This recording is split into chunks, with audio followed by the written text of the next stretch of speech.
La radio-identification. Une technologie fascinante susceptible de bouleverser le monde dans lequel on vit. Au cœur du système, il y a une minuscule puce électronique munie d'une antenne dissimulée dans des cartes plastifiées, des badges d'identification, des chaussures de sport, sous des étiquettes ou des codes barres.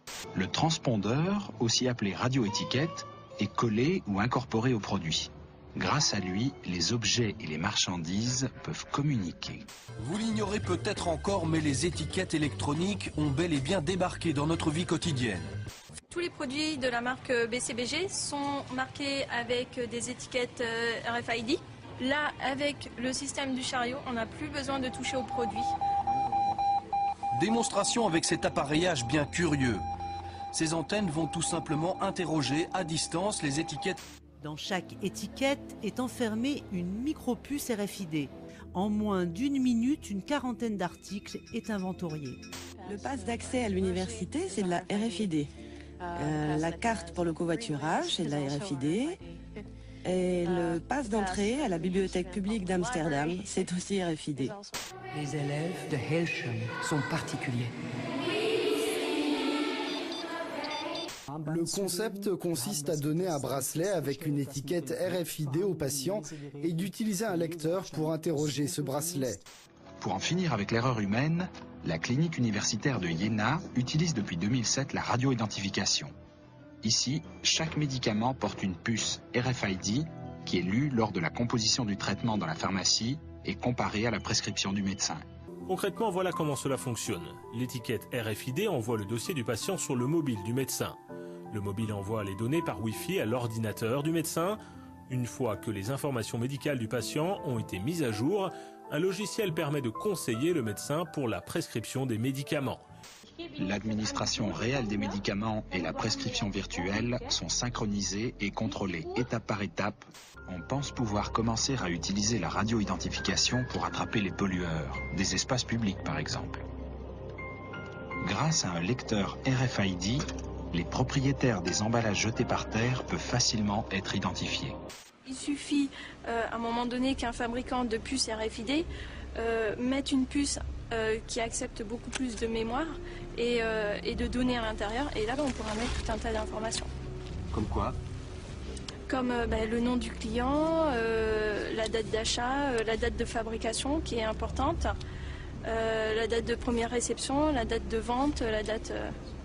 Ce qu'il aime aussi, s'il achète plus souvent des blouses bleues que des blouses vertes, on peut... Pourquoi pas? Eh bien, imaginons que les antennes de lecture des puces se multiplient un peu partout. Par exemple, sur ces panneaux publicitaires.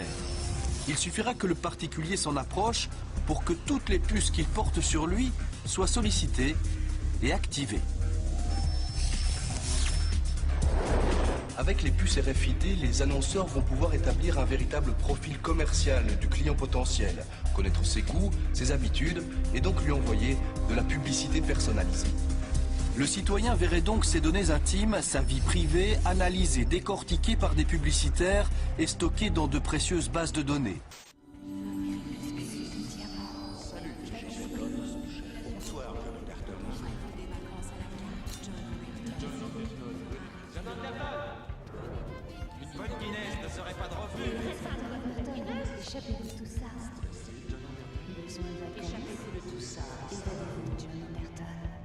J'imagine qu'un jour, les magasins auront à leur entrée non pas le système de sécurité anti-vol qu'on connaît, mais des lecteurs de radio-étiquettes. Ainsi, quand on rentrera dans un magasin et qu'on verra une vendeuse, elle nous appellera directement par notre nom. Bonjour, monsieur Yakamoto. Re-bienvenue chez Gap. Comment avez-vous trouvé nos petits débardeurs assortis? Monsieur Yakamoto. Bonjour, madame Belfoury. Vous venez acheter une nouvelle veste en cuir? Si j'ai une puce intégrée dans mon manteau, elle peut être utilisée pour me suivre à la trace. La puce est associée à ma personne et lorsque j'entre dans une boutique avec ce manteau et que le magasin reconnaît la puce à distance, alors ils savent qui je suis. À terme, elles remplaceront donc le code barre sur tous les objets de notre vie quotidienne. Mais cette technique a un revers, une intrusion toujours plus grande dans la vie du consommateur. Aux arrêts de bus, il y aura des lecteurs pour titres de transport. Dans les gares, ils pourraient même être reliés aux caméras de vidéosurveillance. Car si la RFID est en mesure de profiler vos habitudes de consommateur, elle pourra aussi très bientôt analyser vos déplacements.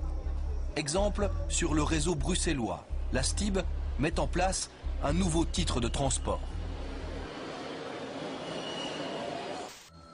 Tous les objets en seraient munis et se mettraient à parler par eux-mêmes et à communiquer des informations sur nos vies. Ils pourraient se transformer en fantastiques moyens de surveillance et de contrôle. Les cartes à puce RFID, associées aux caméras de surveillance qui se multiplient, pourront très vite permettre de repérer plus précisément les fraudeurs. On se retrouvera donc prisonnier d'une immense bulle, d'un filet d'acier qui nous entourera où que l'on soit.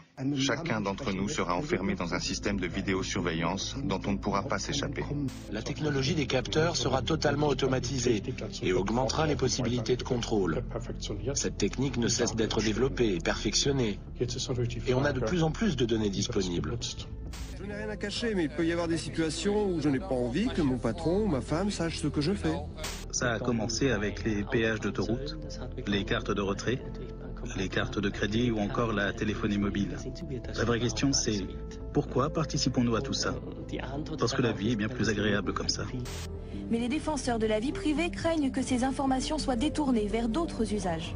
Nous mettons des balises, des puces électroniques dans les voitures et le jour où votre voiture est volée, eh bien, nous allons activer cette puce et localiser, récupérer avec les forces de l'ordre votre voiture. Et le système a d'autres applications. Il permet de géolocaliser votre voiture à distance, quelle que soit la raison. Dis-moi, L7, le véhicule du docteur est-il toujours dans le parking? La réponse est non. Voiture manquante. Le véhicule du docteur n'est pas dans le parking. Il se déplace. Recherche la position précise du véhicule du docteur. Recherche en cours. Beverly Hills, Robertson Boulevard, Doheny, Beverly Drive. Le véhicule du docteur a été localisé. Il se dirige vers l'intersection de Wilshire. C'est aujourd'hui quelque chose de nouveau, mais ça deviendra quelque chose de courant dans quelques années.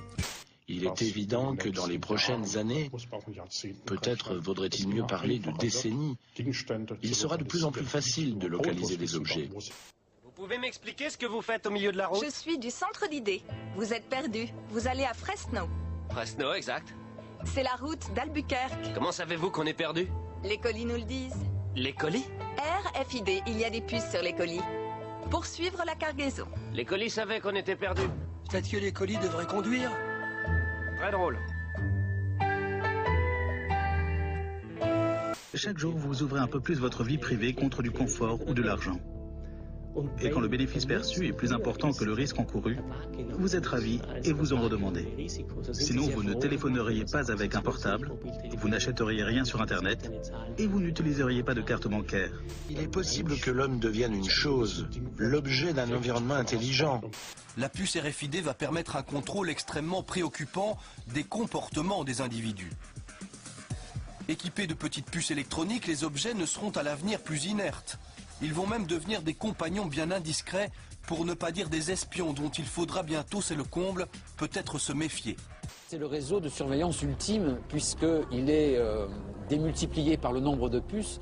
Quand on parle de nombre de puces, on parle dans quelques années de milliards de puces. Chaque objet sur la planète pourra être porteur d'une puce, avec le danger potentiel qu'effectivement le citoyen n'ait plus totalement la maîtrise de sa propre vie privée.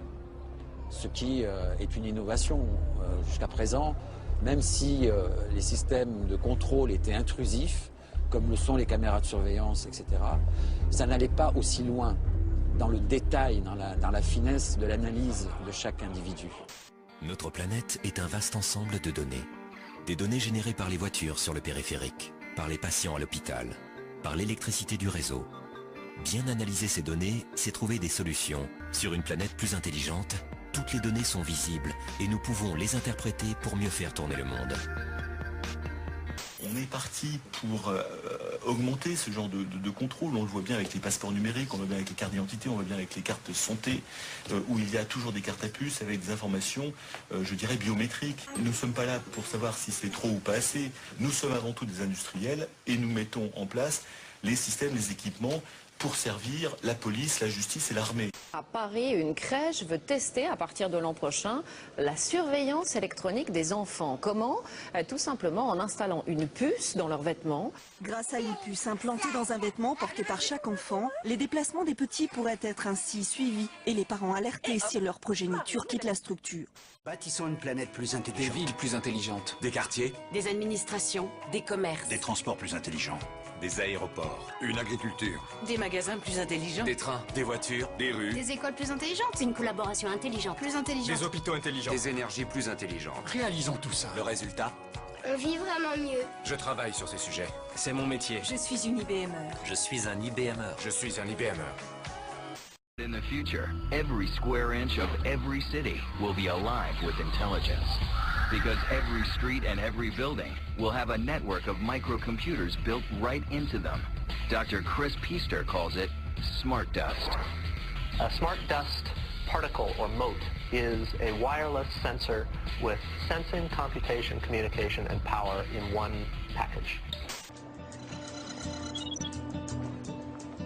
Un gigantesque réseau se tisse, une toile RFID qui sera bientôt en mesure d'examiner, d'analyser, de contrôler en temps réel les faits et gestes de centaines de millions d'individus sur la planète.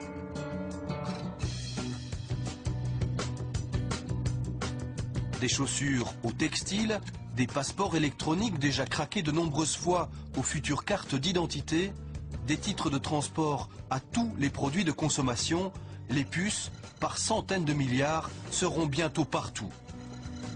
Sans succomber à la paranoïa, il est urgent de garantir aux citoyens consommateurs le droit de savoir, de choisir et de pouvoir détruire les puces, le cas échéant.